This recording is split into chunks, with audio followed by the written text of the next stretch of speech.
بين البلدين. أستاذ الأحول، فيما يخص الرد، هل تعتبر بأنه هذا الرد كافي فقط؟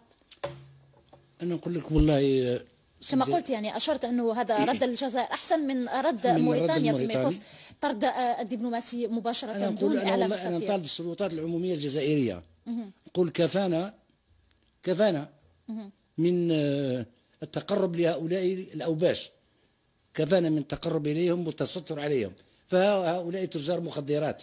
لا سيدي، لا أستاذ سيدي، لا نسمح أن نقوم بشتم أحد أو قذفه أو حتى دعنا لا نتحدث عن صفتهم فقط فيما يخص. هل يكفي أن يكون هكذا رد؟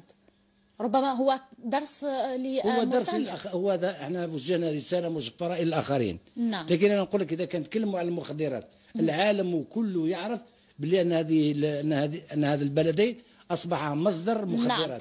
وبالتالي كيف نتهم دبلوماسي أنه سرب معلومة على المخدرات؟ نعم. وكل العالم يعرف أن هذا البلدين. نعم. أصبح، لأن المغرب الآن وش هو الهدف نتاعو؟ دعنا لا نتحدث فقط